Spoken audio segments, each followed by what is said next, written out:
I'm Richard from Far East Wargaming, bringing you another Heresy Thursday. And this week, I have the pleasure of having with us Paul here.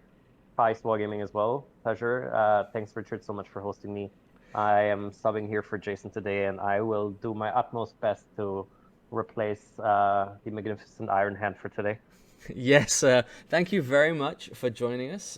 We wanted some more takes from other people, and since Jason isn't available this week because he's been upgraded as an Iron Hand, we thought we'd bring in some new blood from the rest of the Far East Wargaming group in Malaysia here.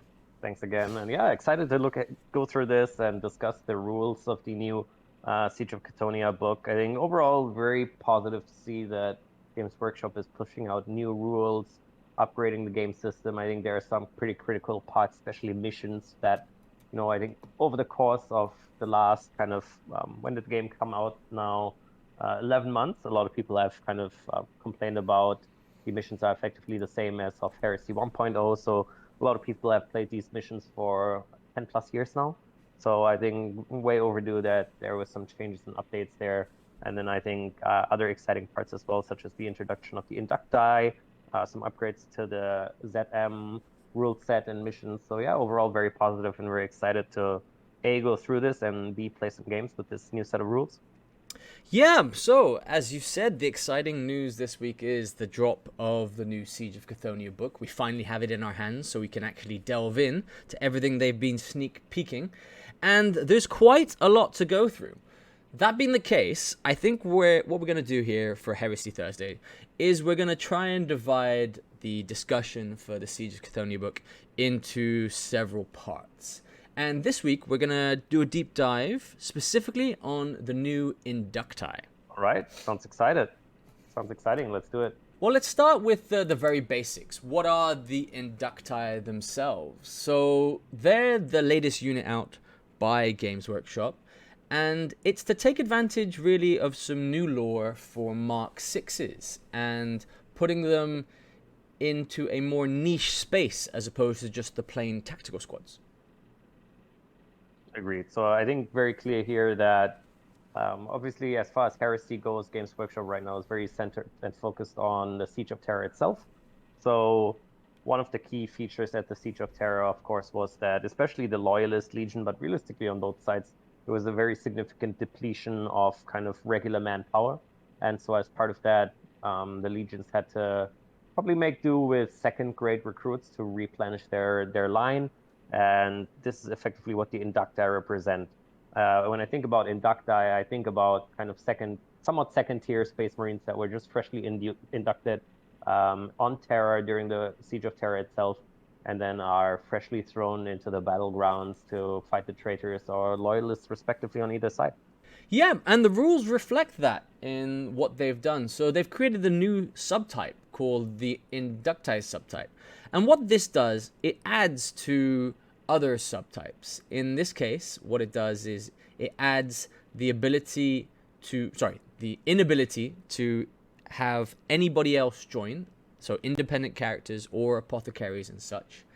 It also restricts the artificer armor for the sergeant, so there's no upgrades because they are new and they wouldn't have access to this better 2+ armor save for their unit characters. And then it also adds the support squad subtype, which in itself means you can't make these compulsory, so you can't really fill up all your troop choices with Inductii units.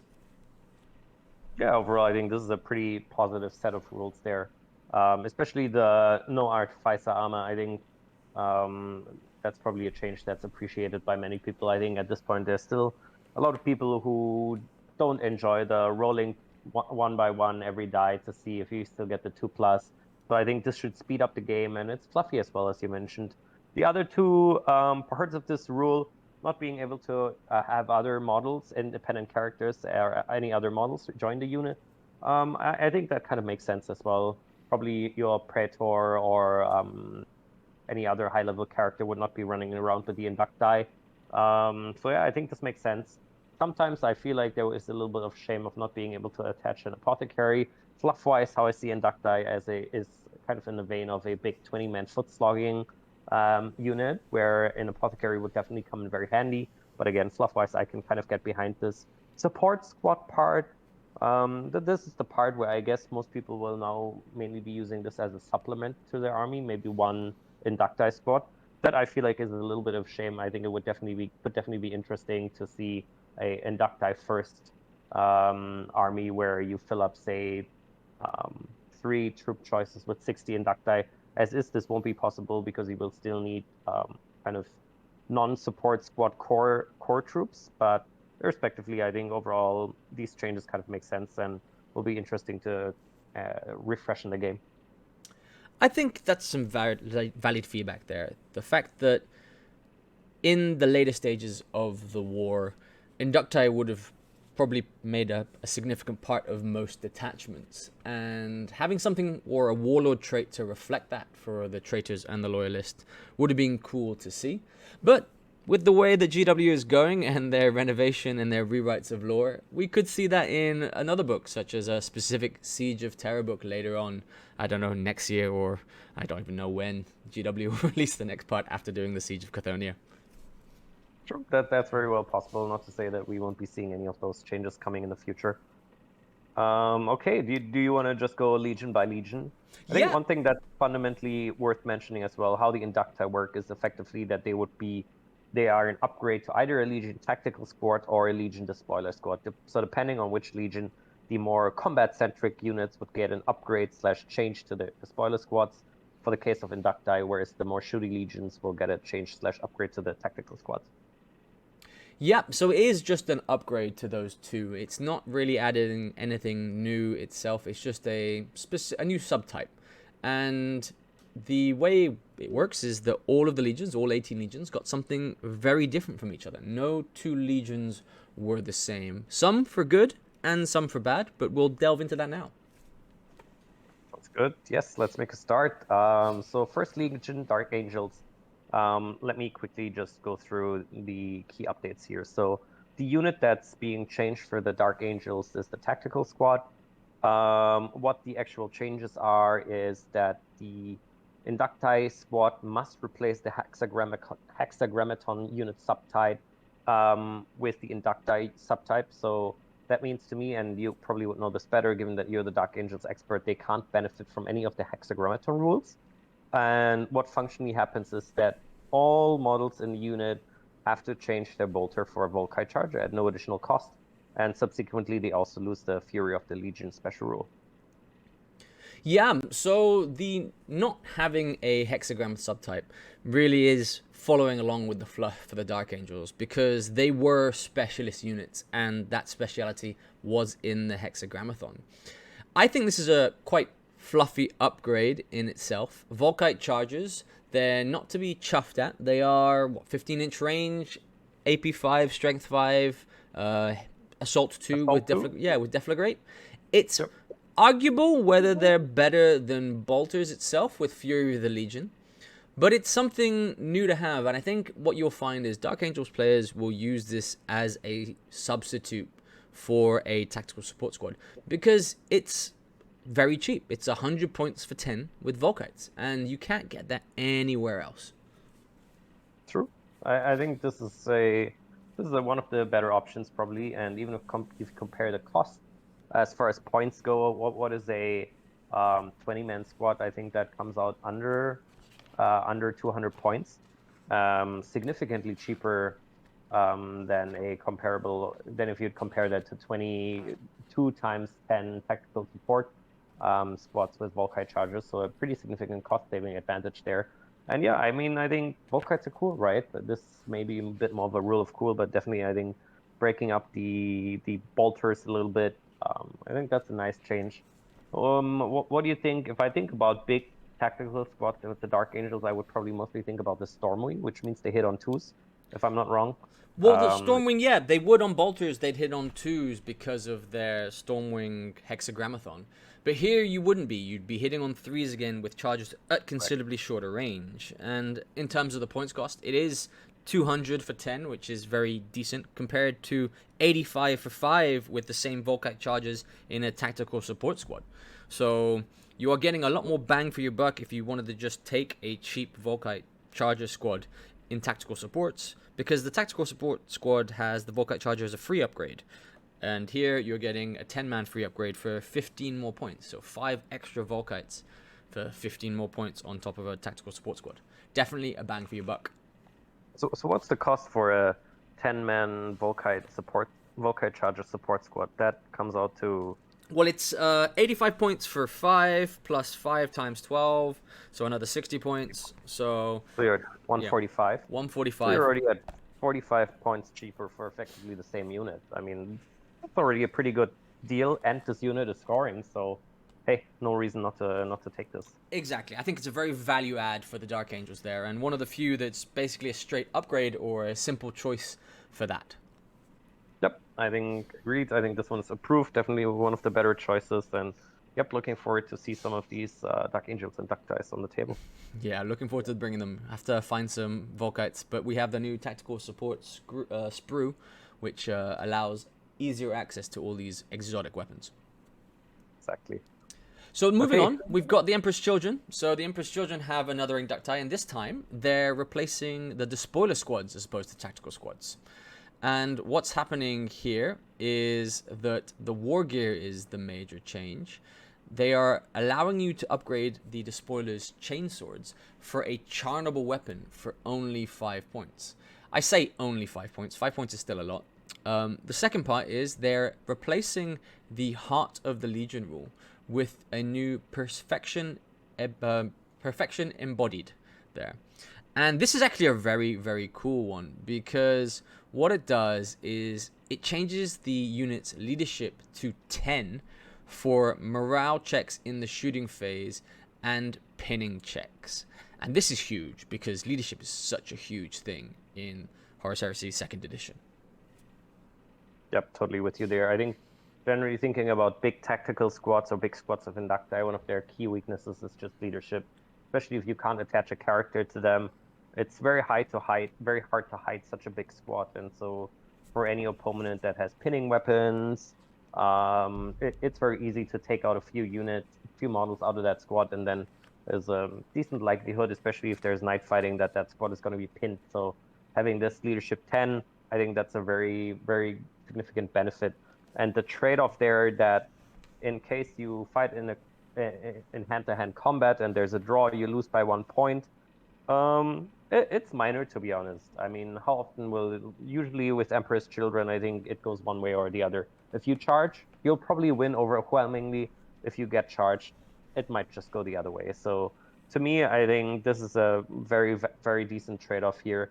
And yeah, charnable weapons are good. So I think this actually is a pretty solid unit. No longer having Heart of the Legion, that sucks a little bit. Would be nice to have some kind of like damage mitigation save there, but I guess you can't have it all. But yeah, overall, I think this is a pretty solid unit as well. Definitely can see myself having 20 of those guys marching down the middle of the table. Yeah, in my opinion, if I was running the spoiler squads for the Emperor's Children, this is, again, for me, a quite easy decision to do, especially if I wanted to run larger ones. You're losing a few things, but Heart of the Legion is so subjective because you have to be on an objective itself and holding it, and it's still only a 6+ mitigation, feel no pain.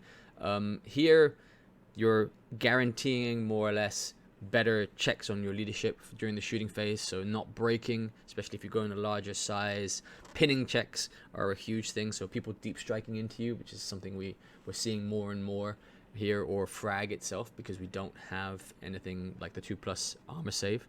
It really will increase the staying power. The charnable sabers themselves kind of are 1.5 times cost to each of the guys that take it, because they're 10 points a model normally in the spoiler squad.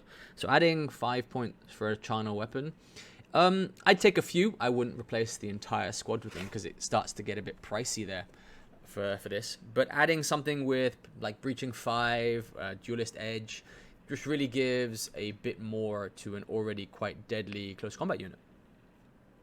Totally agree. Yeah, I think this unit probably won't be chopping up the most deadly death ball type enemies, but they can probably go toe to toe against some of the more mid-level combat-oriented units. Yeah, but definitely an interesting unit, and again, with Emperor's Children on the charge, I think they can definitely deal out some decent damage before they get hit back. Yeah. Again, I think it's also a cool upgrade, as you'll find. The despoiler upgrades here, or choosing despoilers, is I think also partly because they've got the despoiler upgrade sprue in resin. Hopefully it comes out in plastic at some point for this. So it's an easy, I say easy conversion, not a cheap one though. That's accurate. I think probably the way to go. I don't think there's even anything easy to use as charnable weapons, to be honest. So I think the quote-unquote easy option here will be 3D printing until GW, if they ever come out with a dedicated kit that contains charnable weapons. I don't see any easy weapon to find 20 power weapons to equip the squad appropriately with something that looks like a saber of sorts. Yeah.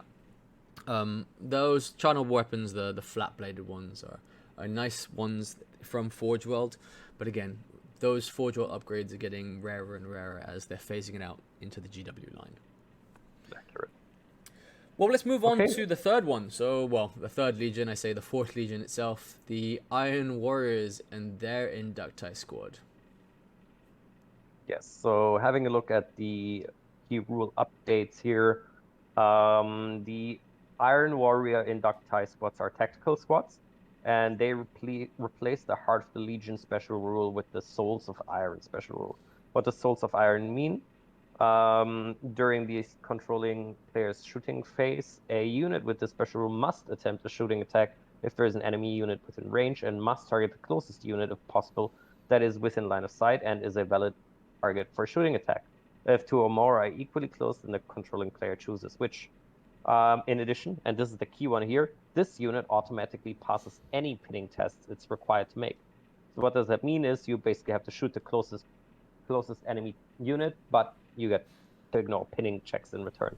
So I think it's pretty decent as well. Not to forget as well that Iron Warrior tactical squads can get the shrapnel rounds, which, as far as I recall, they add pinning to the bolters as well, albeit at slightly lower range. So I think this is a pretty good unit again. Very fluffy for the Iron Warriors to be sturdy and not run away. So yeah, I think this one probably gets a thumbs up as well. They could have maybe done something more creative with the Iron Warriors, but overall I think this is a decent unit too. Well, this isn't so bad. It's a bit of a mixed bag because of the mandatory requirement to shooting. But you got to remember as well that Iron Warriors do get a +1 to their strength when shooting things like dreadnoughts and vehicles. So if you're placing something, or if the opponent is placing something with an AV value or a high toughness to be automatically shot at, you're still increasing your chances of hitting it. And you probably would have been shooting at it anyway on its own. So not too much. And the pinning itself, passing pinning checks, really is a key thing. Anything to do with morale, leadership, or specifically pinning in the latest edition, and the ability to really mitigate all of that is a bonus. But I'm not sure if it's an automatic upgrade to a tactical squad. Yeah, I think somewhat middling, probably. You're right there. You can probably quite easily trick this unit with putting a Rhino close by, and then they have to shoot the Rhino even though they can't actually hurt it. So yeah, I guess pros and cons. You can possibly achieve a similar effect by adding a Vexilla to the unit, but no, overall, I think being able to automatically path pinning check, that's still a pretty big one. Wouldn't want to miss this one. Yeah, and they can just glance to death one of the Rhinos because of the +1 strength, so they'd be shooting their bolters at strength 5. So they'd be fishing for 6s for a glance, but there's only 3 hull points on a Rhino, so you would kind of be risking your Rhino if you decided to do something along those lines in front of these Iron Warriors Inductii. That's a fair point. Yes, there's a chance, even if it's a small one. Yep, fair point. So what's our resume on this unit? Probably decent. Not sure if there's a huge benefit over tacticals, but again, a cool addition to an existing Iron Warriors force. Yeah, I think if you were going something very infantry heavy, you'd include 1 or 2 of these units in there. But over a normal Iron Warriors squad who could do the same thing without being forced to take those shots, not really something you do as a standard in every force. It's not an automatic upgrade. Very fluffy in a sense, not being able to control what they shoot at, and then kind of being a bit mad in terms of this for the passing the pinning checks. But it sits in the middle. It's not one of the worst we will see, but it's definitely not a auto add. Totally aligned there. So we've also now got the White Scars, and the White Scars themselves, they're replacing their Despoiler squad, or I should say they're upgrading their Despoiler squads. And here the fact is what they're doing is they're restricting actually some of the sergeants here. The Despoiler sergeant in this unit cannot have their power weapon upgraded into a power glaive, which is something that the White Scars really do love, and it's a great weapon to have. And they're also replacing the Heart Legion with a new special rule called Proof of Valor. And the Proof of Valor one, to me, is a bit of a mixed bag here. What it does is, in the fight subphase, when you are fighting something with a weapon skill of 5 or more, you roll a d6 each time a wound is suffered and not saved. On a roll of a 5+, it is ignored. So this is basically a damage mitigation roll for this unit here. Actually says so in the next paragraph. So yeah, it's effectively just like a shrouded / feel no pain save that you get in close combat when you're fighting somebody with weapon skill 5 or higher. But there's another benefit here at the end, which is you can have an actual chance to get an extra victory point. Yeah, and victory points in certain of the missions are quite rare to get. So anything that adds victory points really can sway the battle. But it also means that it's a kind of a long shot, because you're throwing a Inductii squad against something with weapon skill 5. So they're going to tend to be the more deadly units. And surviving is a bit more hit and miss. Correct. So the condition is effectively that you need to have at least one wound saved using the Proof of Valor special feel no pain save, quote unquote, in order to get the extra victory point, which I think that's not unrealistic. You can probably seek out such chances. But again, on this one, I probably would have to test it out, but I'm not sure if this is hit or miss. I keep thinking that the same could be achieved by just adding an apothecary to that unit, and you would have an always-on damage mitigation save rather than just in combat against units with weapon skill 5 or higher. Then there's also the part of not being able to take the power glaive on the sergeant. Yeah, it feels a little bit hit or miss with me. I'm not sure if this upgrade is really worth it, to be honest. Would probably have to test it out in battle, give it a few field tests, but just on the basis of reading, it seems quite niche and specific to me. I think that I agree with you there. It is very niche and specific. You're putting on a Despoiler squad, which tends to be a close combat squad in itself, but it's also one you're more apprehensive about sending against stronger units. The difference between weapon skill 4 and weapon skill 5 is really significant in the dice rolls. You're hitting on a 5+, and they're returning back on a 3+. So when we're talking about surviving the actual full combat, it gets harder, because there's nothing in this squad that gives you better leadership to pass if you do fail and have a chance of fleeing. You're probably failing combat by a significant number. In a challenge, if you accept the challenge, you're down against another sergeant with an artificer armor or a special character with even better armor than that.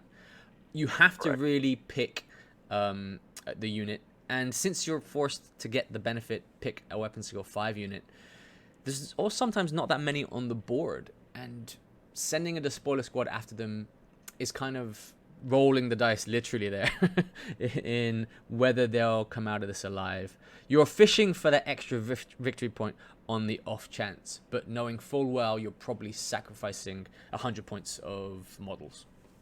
Correct. I also think about the mobility of the unit, right? Because how can you ensure that you are the one who picks the target? Basically, is you'll have a transport, right?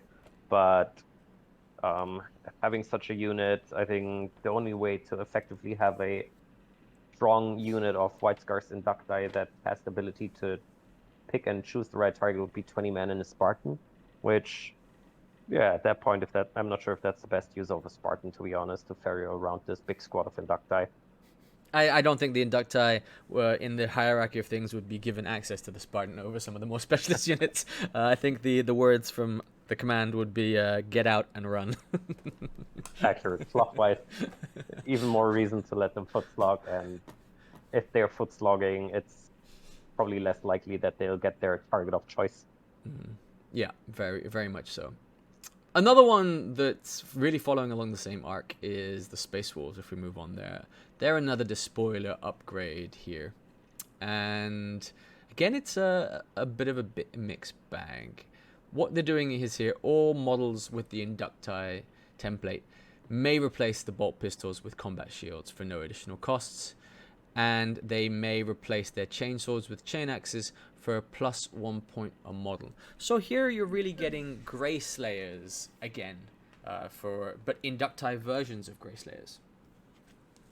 Yes, I keep thinking of the 40k Blood Claws when I think about this unit. Slightly cheaper version of the Grey Slayers, slightly more novice, especially in conjunction with this Headstrong rule, which they have on top, where basically you can decide to let them make a quote-unquote headstrong charge, where they get to add 2 to their charge distance, but then that charge becomes disordered. So I actually think this is a fluffy and cool unit. Whether there is a functional huge benefit over Grey Slayers, I don't know. But definitely I think it's a cool unit, cool modeling opportunity to have some young wolves freshly inducted that are crazy for combat. Yeah, and don't forget that the Headstrong extra distance actually combines with the Legion special rules for the Space Wolves itself. So you're getting quite a lot of maneuverability in them. You're getting a very long run and charge distance there for this squad. And them being the spoilers, having the disordered charge isn't the end of the world. You're losing the +1 for the disordered charge, so for the charge bonus. But you're gaining, well, you're still having the +1 for having 2 non-specialist weapons in close combat. So you're still getting quite a lot of attacks, but it's adding a bit more, well, basically fleet 2 there to get a charge. And the chain axe itself is quite fluffy. For this to have a chain axe instead of just their normal power swords, and for 1 point a model, I think probably worth it. Yeah, I think this is a good choice. And again, also don't forget the despoiler squads have what's the rule called? Spite of the Legion, where basically if you charge a unit that is falling back or that is pinned, you get an extra attack as well. Yeah. So you have a way to regain back that extra attack there. Yeah, one thing I'll say we as a community out in Malaysia here, we've also been forgetting that if they have no characters in the squad, so if you've sniped the sergeant in that squad, your despoilers are also getting this benefit. Ah, okay. Yeah, see, I totally forgotten about that.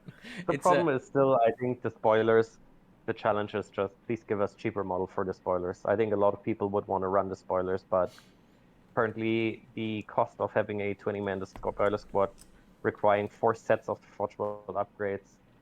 I don't have a top of my head, but I think it goes into the range of silly 140 pounds, something like that. It gets it doesn't really make sense at that point. I think you're doubling up the base cost, or even probably more of a 10-man squad there, because I think they only give them in units of 5 or something along those lines. But yeah, it's we're looking for we like the ability to customize and giving us access to that. It just does have to be an affordable way. I don't see why a plastic sprue for what they released in resin there couldn't have been done for the Mark 6s. Even hell included in the box at the price we're paying for these new 20-man boxes. Totally agree. Or just come up with another separate 20-man box for the spoilers. I mean, yeah, just anything besides a 5-man Forgeworld upgrade.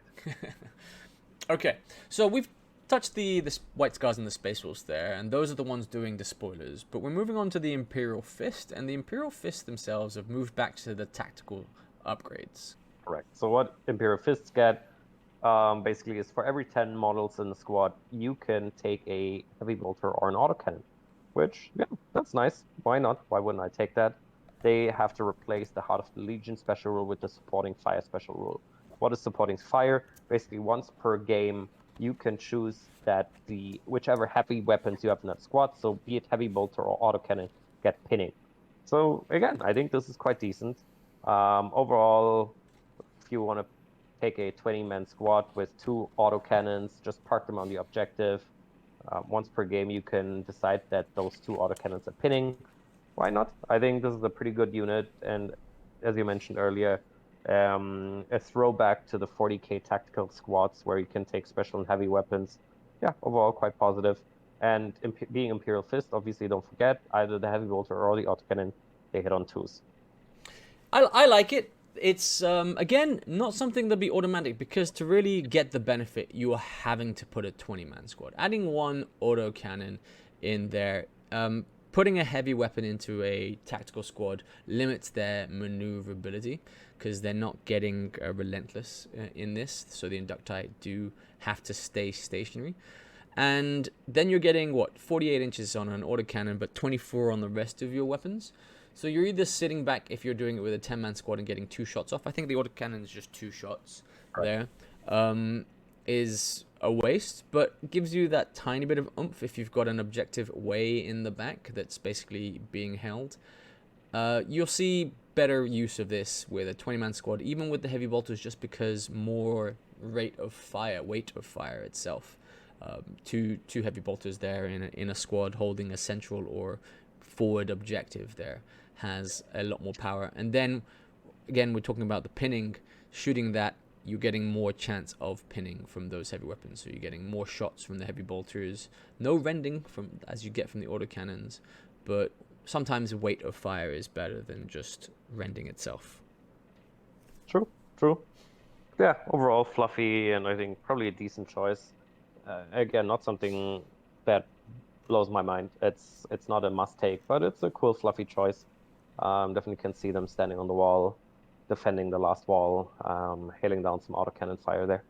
Yeah, I think it's one where it's a bit more situational. It's definitely not low tier. I'd put it in the middle to top of the middle for this, because it does have its usage and it's not too expensive for what it does, but not something that I'd be happy to replace all my squads with as an automatic upgrade. Correct. Here the trade-off is, if I think about situationally where would this unit be, is they'll sit on an objective probably, and so then there you are trading that off with not having the Heart of the Legion. Yeah, and so yes, that supporting fire rule does trade out the Heart of Legion 6+ mitigation save, feel no pain. Correct. But yeah, fluffy choice. No reason not to have one of such squads in an Imperial Fist army. Yeah. Well, then we've got one that I like a lot, the Night Lords Inductii. And the Night Lords Inductii, this is very fluffy and actually quite strong. They're upgrading their Despoiler squad. Now, the downside, and the biggest downside here, is the leadership characteristic drops to 7. So the unit is 7 all round. The Sergeant doesn't have the 8 there. But all the guys can get, or have to have, a different weapon in terms of the Killer's Blade. Instead of their shredding chainswords, they get a breaching 6+ melee weapon. So no rerolls, but the ability to penetrate AP2 armor, which is nice. And then their special rule where they're replacing Heart of Legion with Unscrupulous Murders. And this one here is really, as it says, Unscrupulous Murders. The way it works is if the Sergeant accepts a challenge, 2 of the other models at Initiative Step 10 on the roll of a 2+ can resolve their attacks at Initiative Step 10 against the other character in the challenge. That there, it means it's a 3-on-1 in a challenge here. And when you think about, if you just talk about normal squads, the Sergeant's going to be with a Power Fist, so he's going last anyway.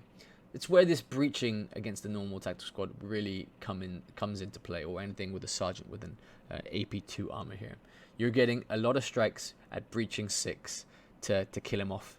And if those 2 normal guys kill before the Sergeant has to go, the Sergeant can still attack as if he wasn't in a challenge. I like it. Don't forget though, on a 1, these 2 guys attack the Sergeant. Oh yeah, there's the traitorous downside of this, but it's a roll of a 1. To me, it's a gamble you're taking every time for a challenge. Of course, of course. Yeah, this is definitely certainly very fluffy and cool. Overall, whether breaching 6+ is that much better than Shred, to be honest, I'm not sure, especially with the with you trading off the leadership 8 down to 7.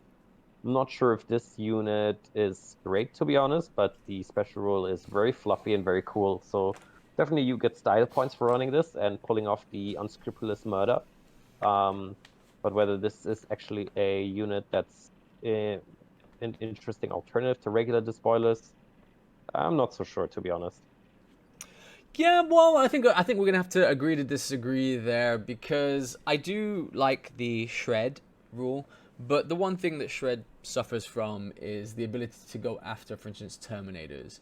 And this here, if you're putting a larger squad, so a larger than 10-man squad with breaching 6s, you've got a significant chance of taking a significant number of wounds or models away from a Terminator squad if you're talking about weight of numbers here, because everybody's coming in with multiple attacks in this on the charge if they get the charge off. It's a lot of dice to suffer, and anything that has breaching, rending would have been better, but breaching is good enough per se. It means that you're putting this again against infantry as opposed to with rending 6+. You could actually have a valid argument at taking this against a contemptor because of the points. Actually, I think it makes no difference, right? Fighting a contemptor with breaching 6+ versus rending 6+. Rending means... Oh, you're right, because they'd still be hitting on 6s, right? Yes, Yeah, correct. because of the It would strength only and make a toughness. difference against a Leviathan, possibly, because you can't hurt double toughness, I believe. I would have to double check this, but I think effectively, yeah, you're right. Against a contemptor, this does make a difference. Um, but again, I just have to think about the leadership 7, where even if you lose the combat by 1, say against a unit of Terminators or the contemptor, you're so easy to get wiped out. Yeah, maybe we would have to give this a try, but on the face, I think this is very cool and fluffy, but leadership 7 is, and you can't upgrade it. You can't have a character. Tough. It would be my number 1 target if I was fighting an army to make these guys run off the table. Yeah, it's true, because again, like we were talking about the pinning aspect of things and just the leadership checks of taking the numbers. You'd have to run these in very, very large squads. Oh, for sure. I honestly think almost all of these Inductii, for rule reasons and for fluff reasons, you have to run them as a 20-man squad, right? If you're not, then I think you're doing something wrong here. Well, I like horde armies, especially hordes of Space Marines on the table, and seeing that would, regardless of which army it is just lovely to see on the board. It's sometimes a bit daunting. Of course, likewise. And Is then there anything better than 20 tacticals? hard to whittle down scoring wise, but yeah, it's nice to see just a general horde of models on the board. Okay, well, moving on then. We have the Blood Angels, and the Blood Angels really have another upgrade to their despoilers here. They have no war gear upgrades, which is one of the few that don't have any new special war gear here. But they replace, instead of Heart of Legion, they're replacing Spite of the Legion with the Revenant Legion special rule. Okay, so what does the Revenant Legion special rule do? A unit that includes 1 or more models with this special rule may not make sweeping advances. In addition, if a unit that includes any models with this special rule wins a combat, and all enemy units it was locked in combat with fall back or are entirely removed as casualties, then all models in the unit gain the Fear 1 special rule until the end of the game. Again, to me, this feels very situational. It's fluffy. The lore here says they consume their flesh. Very cool. Very vampire-like, but again, not being able to sweeping advance, and for every combat you win, you gain Fear 1. It seems quite situational. I mean, into how many combats are you really going to get over the course of the game? I don't know. To me, this feels a little bit like a dud as well. I think it's fluffy. I do think it has a use if you can get it pulled off, because fear is quite, again, anything to do with leadership has a role here, but you have to have survived the first combat, number one, so you wouldn't be running into with fear into a second combat with a full squad, or unlikely to have there. So I think really lore wise, the whole can't sweep because we're eating the dead, and the blood craze has the blood craze has kind of got to them, is very fluffy, but I'm not sure if it's an automatic over the spoiler squad's normal rules, let alone if you'd even take it most of the time. Yeah, I mean, I think if I think about units that can win multiple combats subsequently, I feel like those would usually be combat specialist units, Terminator, someone with artificer armor with 2 wounds. With these Inductii, given that they only have weapon skill 4, you can't attach a character. I have a tough time seeing them shoot through multiple enemy units in a row. Agreed there. I think they're one that you could potentially kill a unit with and then use it as a backup and have that fear help a more dedicated squad with a harder to win close combat. But extremely situational. You have to have everything line up for you for that scenario to happen.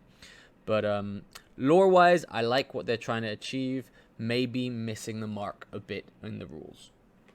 Yeah, I think that summarized both of the last two here pretty well. The Night Lords as well as the Blood Angels, very cool and fluffy.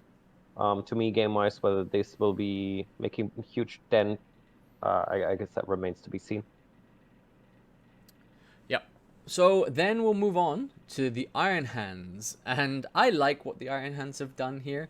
It's an upgrade to the tactical squad here, and one of the war gear things is they can take Phosphex bombs for 10 plus, and who doesn't love a bit of Phosphex? The unit itself gains the heavy subtype. Now that comes as a double-edged sword. They can't run anymore, but having heavy units is always a nice thing. It really mitigates a lot of the blast templates and frag with the pinning aspect of frag there. And then the really fun part here is they replace their Fury of the Legion with Forbidden Augmentations. And Forbidden Augmentations is a double-sided rule, very fluffy, very powerful, and to me, again, I don't think it's too much of a downside. What it allows you to do is at the beginning of every movement phase, you can elect to roll and a dice, and on the roll of a 5 plus, that unit gains +1 weapon skill and +1 ballistic skill until the end of the player turn.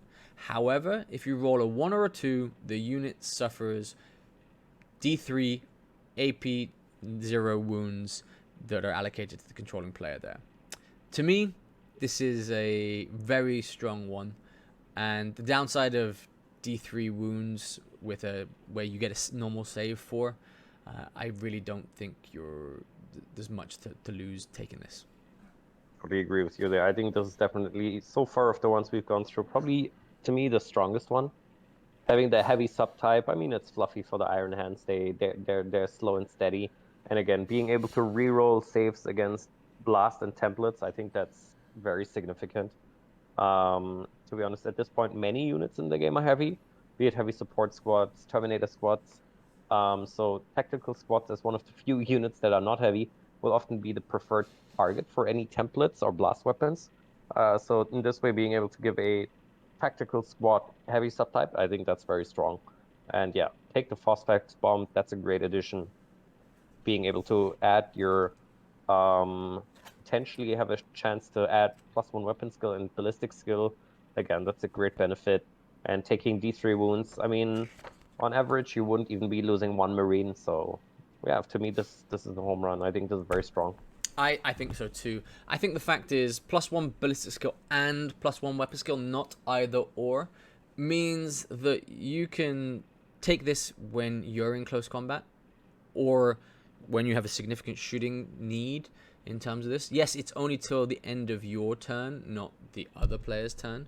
But if you know you're going to be charging in to another unit there, why not get the +1 skill? It's so strong. It changes the tide of at least one round of close combat by really flipping it to you needing 3s, them needing 5s. this really throws a spanner. Even against stronger squads such as like Legion Terminator squads, who their main downside is they suffer from the fact that they only have weapon skill 4. So against the more dedicated units, they're losing in just number of hits they can achieve. Accurate. So yeah, I totally agree. I think in summary, definitely this is one of the most stronger ones here. Okay, so the next one up on the list are the World Eaters Legion Inductii. No surprise there. This is the upgrade to one of the Despoiler squads. So what happens here is the entire unit replaces Heart of the Legion with the Ravening Madman rule. What is Ravening Madman? I'll read it out here for ease. Any model making a 2-wound roll in the assault phase against a unit composed entirely of models with this special rule reduces its strength by 1 when determining the score required to wound. This does not affect the attacking unit's strength for purpose of inflicting instant death.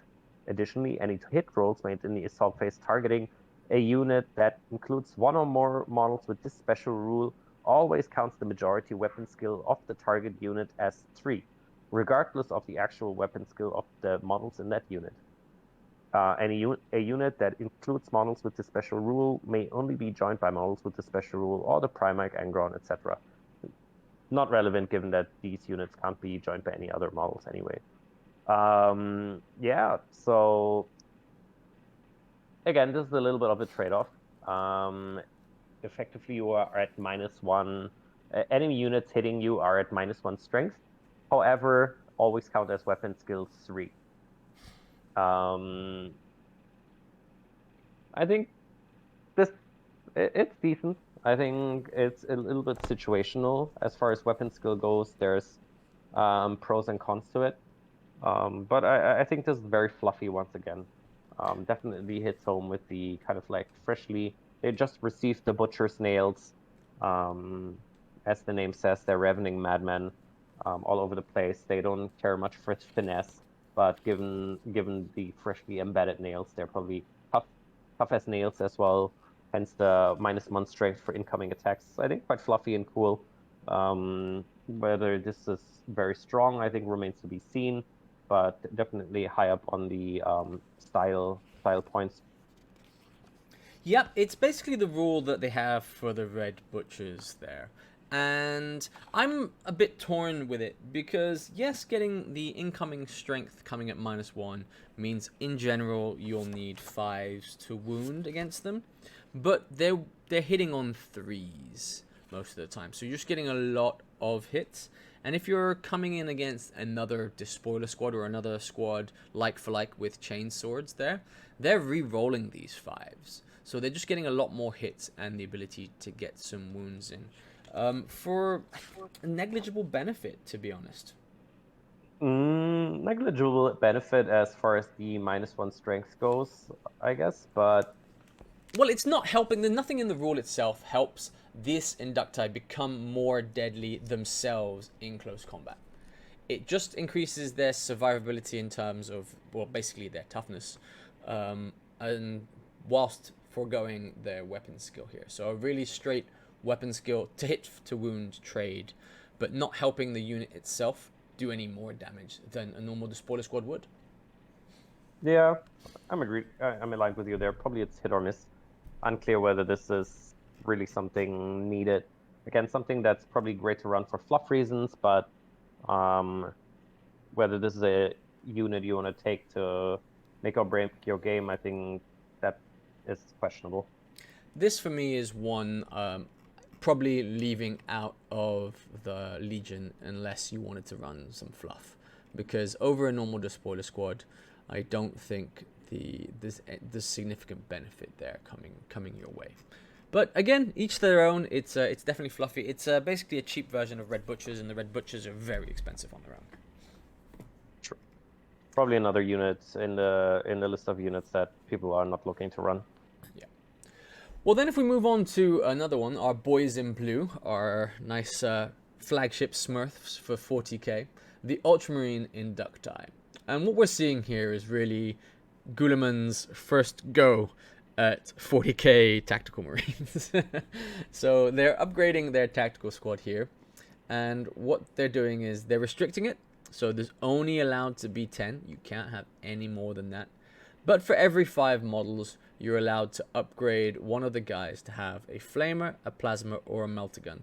So basically, you can have 2 specialist weapons, specialist range weapons, in a 10-man tactical squad. I like it in a sense, but it's yeah. I'm torn between whether I want to use them or not. I think this is actually pretty decent. And don't forget, they replaced the Fury of the Legion with Inexorable. Inexorable, as far as I recall, is kind of a downgraded version of Stubborn.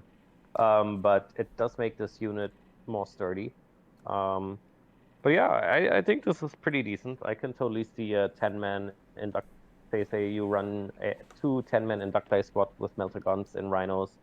I think just having some level of variability with weapons there, now that these days there's no more armored ceramite, even 2 melter guns can be pretty deadly. So I like this. I think it's good and fluffy. And if I had an Ultramarines army, I'd probably be throwing in at least 1 or 2 of these Inductii squads. It is an alternative to a veteran squad, a lot cheaper than doing it as well. For that, because the veteran squads have the ability to have these upgraded range weapons. So putting 2 of these, it's 130 points for a Inductii squad with 2 melter guns.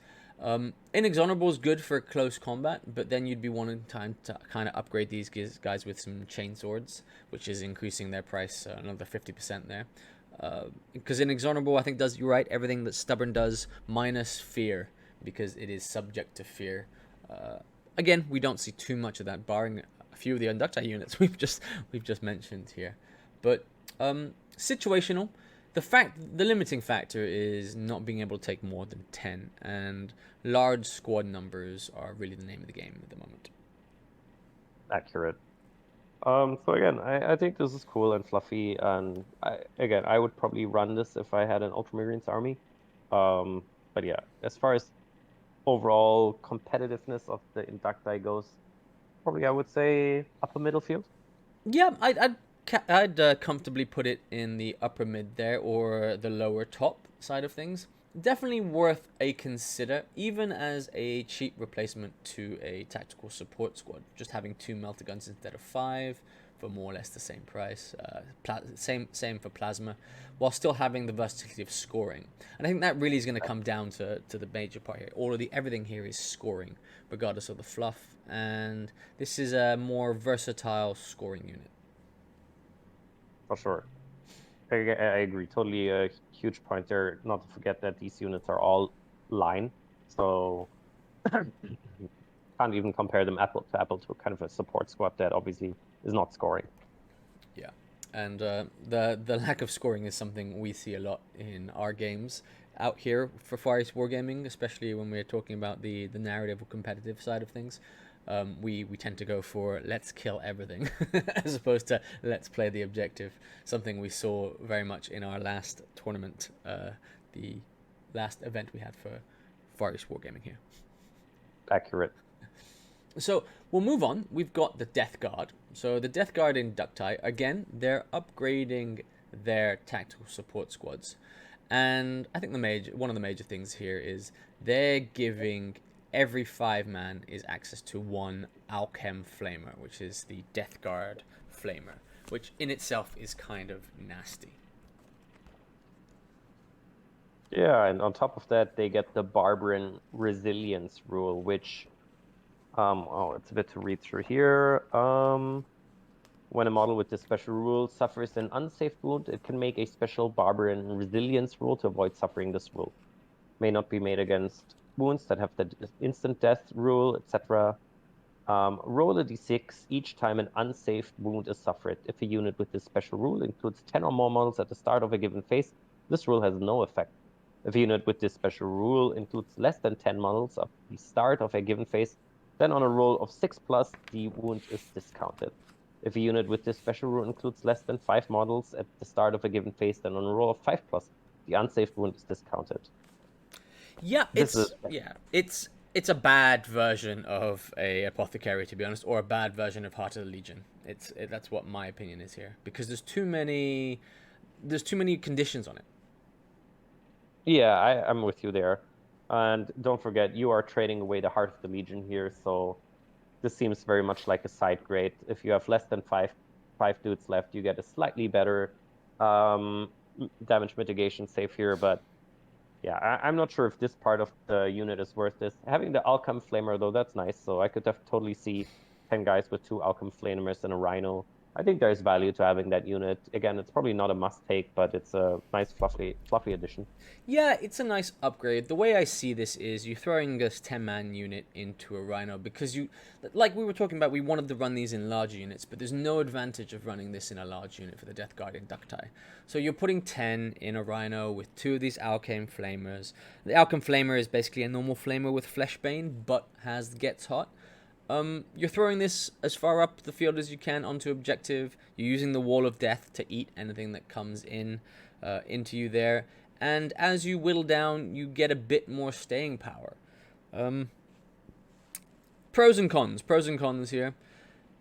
If you're looking about a throwaway unit to get points at the very beginning, or in the games where points are accumulated on turns, this has maybe a bit more staying power than a normal tactical squad. But then again, normal tactical squad, you can put a apothecary, which gives you the 5+ for everybody. Yep, agreed. Again, probably not a mind-blowing choice, but not bad. I could also see these being quite valuable in ZM. For a more regular, big-scale game, maybe a little bit less so. Yeah, you're right there because of the limitations in the number of elite slots you have in a ZM game. Being able to put apothecaries with you. This is a way to give them a damage mitigation save. So, yeah, actually in a ZM game, these could play a part. Yep, definitely one of the probably better use cases if anyone wants to run the Death Guard Legion and Inductii. So if we move on to our Thousand Sons brethren here, our Psychics, they're doing really what we'd expect them to do. They're adding some psychic abilities to the Inductii themselves, but at a negative or beginner level, I'd say here. The one downside I'm seeing from this is that the entire squad is not able to have Asphex bolters or Asphex bolt pistols, which is one of the beautiful things about the Thousand Sons and their ability to have this. But on the plus side, they are trading Fury of the Legion for unattuned practitioners, which is the ability to take only Etheric Guidance as their psychic power here. Okay, so what is Etheric Guidance? When a unit that includes a Psyker with this psychic power makes a shooting attack, the controlling player may make a psychic check for the Psyker with this power before any hit rolls are made. If the psychic check is successful, then until the shooting attack is resolved, attacks made by this unit have the breaching 6+ special rule. If the psychic check is failed, then the unit suffers perils of the warp and receives 1 additional wound when it does so. So, to be honest, this it doesn't sell me. We previously saw some other Inductii squads that get something like breaching 6+ as a standard. I know that was a despoiler squad, not a tactical squad, so it's not exactly apple to apple, but also don't forget the squad only has leadership 8. So there's a not unrealistic chance that you're actually going to fail this psychic check. You might even perils, and you take an additional wound when you peril. Yeah, I don't know. To me, this probably isn't really worth taking. Just getting breaching 6 up, it's not bad. If you're within rapid fire range, you can definitely do some damage with that. But whether it's worth all the other things you're trading off here, it's kind of unclear to me. I think the fact is, this is very much a baby tactical squad with the psychic powers for the Thousand Sons. I'm not too well read on psychic powers in the latest edition because, quite honestly, it's very niche to certain legions, and these are legions I don't play. But for me, I don't know. I'm gonna say it's squarely in the lower mid or upper not selection side of things for a Thousand Sons army here, when you have so much nicer things to get. The aspect bolts really are a really cool part. Yep, agreed. Probably, yeah. For fluff reasons, maybe include it, but for gameplay reasons, probably not something I would look at. Well, if we jump back into more close combat side of things, the Sons of Horus have their Inductii squad, which is an upgrade to the Despoilers here. And what they're allowing you to do is their main part is the Wargrade upgrade, War Gear. They can change the chain swords for chain axes, very much like the Space Wolves could, for just 1 point per model. So it's a very cheap thing. But on top of that, they're replacing Spite of the Legions for the new special rule, Creed of Brutality. And what Creed of Brutality is doing is, at the start of each assault phase, if a unit that includes at least one model with this special rule has any models within 6 inches that are friendly, and that have the weapon skill of 5 or more, all models in this unit gain Rampage and Furious Charge until the end of the phase. So this is a convoluted one, but basically what it means is that before you're charging, if they're surrounded by better close combat people who are friendly, so more elite units, they gain Rampage and Furious Charge, which is nice to have. Yep, so not super easy to get, but I think this is definitely a good one and a cool one. So how I would probably run this is run a 20-man Inductii squad together with a Contemptor, given that the Contemptor has weapon skill 5. If you can kind of keep them close to each other, kind of the Contemptor babysitting this unit, you should be able to pull this off. And yeah, I think this can be quite powerful. Definitely something that I would want to run if I had a Sons of Horus Legion. Yeah, well, don't forget, when you have a larger squad, 15, 20-man size, there's a lot of spread you can get with that number of units. So getting close to something with weapon skills 5, especially for Sons of Horus, you're just talking about really even one unit with a character in there. You're getting your bonus. It's quite, I'd say it's more realistic to achieve the criteria than some of the other special rules and more easy to apply. Having Rampage and Furious Charge really just helps get into close combat and do more damage in close combat. Rampage there in a Despoiler squad is increasing the attacks by a significant number. Exactly. Yes, and Furious Charge, having that extra strength on the charge as well, definitely very valuable. Again, I think it's definitely one of the stronger ones, and I would certainly run a 20-man squad off these if I had a Sons of Horus Legion. Moving on to the Word Bearers, they're also upgrading their Despoiler squads. Now, they have no war gear upgrades available, but they're trading their Heart of the Legion special rule for the Empty Vessels special rule. What does Empty Vessels mean?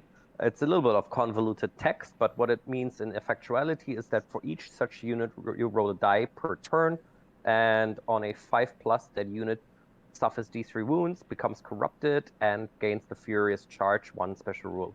You also get a +1 to the 5+ roll if any units were destroyed by this unit during a sweeping advance, and you get another +1 if the enemy warlord has been destroyed during the battle. So potentially you can turn this unit into corrupted on a 3+. But again, I'd say this is quite situational. Getting Furious Charge 1, that's definitely nice to have, but it's kind of unpredictable as to whether, as and when you are able to upgrade this unit as such. Yeah, I think as time goes on, the further chance you have. It's really, basically, it really is the gotcha chance of getting Furious Charge at the deficit of taking 3 wounds that you can save. So maybe losing a guy there. But giving Furious Charge to a large Despoiler squad is never a downside. It just may not have happened when you really need it to have happened there. Correct. Yeah, very fluffy though, because it's the Word Bearers becoming demonic, more or less. It's basically the new units, the new Inductii that have been hastily put in, who have really swallowed too much of the word of Lorgar, and then fallen to the runic powers a bit early. Accurate. Again, I think this is quite situational, and you get the benefit if you've killed the warlord, or if this unit has killed an enemy unit as a result of an attack or sweeping advance, which that probably is only going to happen toward the latter stages of the game. So from gameplay perspective, I don't know if this is very reliable or strong, but it's fluffy for sure. definitely in the lower mid to me, just because of the uncertainty of the ability to get it off when it's required, and if it happens too late, it's kind of a waste. Yes, agreed there. So if we look at the Salamanders are also in the close combat side of things with an upgrade to their Despoiler squad. Now, this is actually quite nice because they've done something that no other unit's done, and they're allowing the sergeants to upgrade his weapon skill to 5, which is nothing to be snuffed at for the upgrade of weapon skill. And then also they can, for every 10 models, they can take a chainsword instead of a chainsword, they can take a Dragon Breath Flamer or a Melter Gun. Now, that there is a bit more. They're nice to have, but I wouldn't say they're a requirement. But again, to reinforce their close combat ability, they're changing Spider Legion for War Gear of Heroes.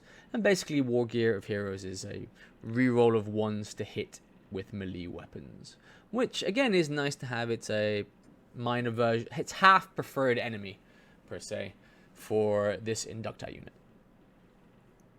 Yeah, so I think this is very powerful. I don't see any reasons why you wouldn't want to run a squad of these. Weapon skill 5 on the sergeant. Great, let's have it. No artificer armor, but at least he'll be able to hit a little bit better in a challenge. The Dragon Breath Flamer or Melters. I don't know, if you are tooling up this unit for combat, I don't know if you really need those. But yeah, being able to reroll once in combat, I think definitely that's a great benefit. So I think definitely this is one of the stronger Inductii units. Yeah, to me, if I was looking at doing something along with the Salamanders where it was 2 tactical supports taking compulsory and then a Despoiler squad for a bit of close combat oomph, a very strong argument to take in an Inductii Despoiler squad here. Because even though you are losing the Artificer armor save there, you're just taking it on normal models. You're keeping this sergeant alive for his weapon skill, which can turn things in a challenge. Yep, totally with you there. Again, I think this is probably one of the stronger ones. Effectively, you're trading off the Spite of the Legion rule, so +1 attack for charging a unit that's already pinned or falling back, which it's a nice to have, but not a huge benefit against reroll ones or in combat. I think that's a great trade. I would make that trade any day. Yeah. I like it. I would definitely, this to me is in the top tier as a kind of an auto include or auto consideration if I'm looking at the spoiler squad there. Sure, totally with you there. So moving on to our last two, we've got the Raven Guard Inductii squad, and we're moving back here to tactical squads for these last two, the Alpha Legion and the Raven Guard. Now, they've got no War Gear upgrade for the Raven Guard, but what they do have is a quite fluffy upgrade to, instead of Harder Legion, they have Unchained Conviction. And Unchained Conviction is one of these nice to have rules, because what it allows for the Inductii squad, if they fail a pinning check, they're not pinned, but they've got to flee 7 inches directly away from the enemy. But they automatically rally and they don't run off the board. So I really don't see a downside to this rule, because you can then act as normal in the next phase. And 7 inches is just a standard movement.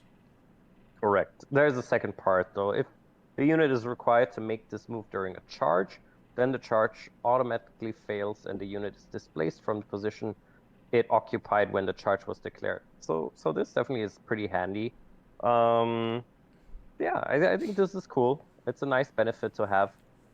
Effectively not being able to get pinned and instead, quote unquote, withdrawing away. Very fluffy, suitable for the Raven Guard. And I would say gameplay is also pretty strong. There's obviously a chance that if you do this, you may withdraw yourself away from an objective. So whether you will always end up in the position that you had originally wanted to be is a question. But yeah, you can't run off the table. So yeah, I think this is definitely a take. I think if I had a Raven Guard army, I would probably include a squad of these as well. Yeah, I like it, especially there's multiple usage I see for this itself, because one, they're scoring again Raven Guard with their infiltration shenanigans, they can either be put up to hold something, or if they're held in the back line, especially towards the end game, they're not going to be discounted, because if they get pinned, they're still fine for the next turn. They're never going to run off the board, so they're never going to be considered destroyed from pinning attacks. I like it. I think it's in the upper tier, maybe in the lower part of the upper tier, but definitely something to consider instead of a standard tactical squad if you've already made your compulsories. Yep, agreed. I think definitely one of the better ones as well. Again, well worth including in any kind of Raven Guard army that focuses on infantry. Yeah. Our final one for the Inductii is the Alpha Legion's Inductii unit. Again, another upgrade to the tactical squads. And again, nothing special for their war gear. It's just a rules change, where they're getting, instead of Hard Legion, they're getting Treacherous Lure. And I'll say this, I like this. I think it's very situational because it loses all effect after the first game turn. But what it allows, or what it doesn't allow, more than anything, is the unit can't be targeted by any shooting attack in the first turn of the game, apart from advanced reaction ones, so such as the Interceptor. That to me is huge, especially for a legion which infiltrates and puts you right in the face of people. Yeah, I agree. This is cool as well. I think this is a great way to protect this unit if you are able to place this unit on an objective. A great way to protect them, not have them not be shot off that objective. There's no chance that they're going to run. So, yeah, I think this is a very fluffy one and probably pretty powerful in game as well. Yeah, I can see this again in the games where, especially, it's objective driven at the beginning of turns, and you've deployed this in the first turn at a far away objective with this cheap 100 point 10 man squad. They're guaranteeing you a victory point at the very beginning of the game, and likely at the second part of the game, because they won't have been shot in the opponent's turn, and even in the second turn, you'll have been able to reposition or just maybe provide some other distractions with units that make this not priority number one. Correct. Especially useful for such missions like, not the standard missions, but missions where effectively you quote-unquote destroy objectives, such as in the last event that we played, right? You place this unit far forward, they've collected the objective, their job is effectively done. So yeah, a great choice, I think, and very fluffy for the Alpha Legion. Yeah, Alpha Legion or any unit with mass infiltration really do pay advantage to these kind of missions. But then again, it's not a flawless strategy. There are some missions it doesn't really work for. So to each their own, to each pro and con. But I really do like this. I think that it's, again, I'd have to think long and hard about if my compulsory slots are already full and I need more tactical squads or a scout squad. This is a cheap way to do it. Agreed. Wow, we made it through all 18. This was a little bit of a marathon. But what's interesting, I think some good choices there, some probably less great choices. So Rich, what's your resume on the Inductii, and which do you think is the best Legion Inductii? Well, to me, I think the best, I won't name a specific legion. I think the best ones are the ones which have added the most value for their points. And there's, as you've listened, there's quite clearly a few there that are auto-includes. There's a few that are strong choices, but there's a majority which are fluff only, or I would never see a reason to do this. So I understand what they're trying to achieve here. I think just in general, as with everything lore and rule-wise with GW, the balancing issue comes into play, but I like it. It's nice to have something new. It's nice to be seeing these modeled. I look forward to seeing these on the table as the different models there. A bit of versatility. It's a bit boring sometimes to always just play standard tactical squads, the mandatory 20 tactical squads in the middle of the field, just holding the line. This adds that versatility, and I think you'll see this more in larger point games where you do have a bit more points to spend on auxiliary troop choices. Agreed. I think great to at least have some variety, and the book also comes with different paint schemes for the Inductii, so it will be great to see some form of differently colored Mark 6, a bit of variety there, especially given that, a lot of people started building new armies over the last 12 months or so as the box came out. Will be great to have a little bit of color differentiation there between the different armies, especially a few more different, not just yellow Imperial Fists. I think will be great to break up the table. Yeah, the hobbying side of things, this has allowed a lot of versatility because the Inductii, being the nature of the Inductii, will cobble together. They don't have to follow the Legion colors to the letter, as some of the more purists will have done. It's going to be nice to see them on the table here. We'll be back next week with a continuation of our Siege of Cthonia review. We'll see which part we look at next. But from me, I'd like to thank Paul for joining us today. Of course, most welcome. It was a great pleasure to be here with you, Rich. And again, I think overall very positive developments here. The Inductii are a very cool addition. Some parts that probably could have been ironed out a little bit better to make sure all legions can benefit from the new Inductii. But yeah, great to see these new introductions to the game. Well, look, from me, Richard at Far East Wargaming. And me, Paul.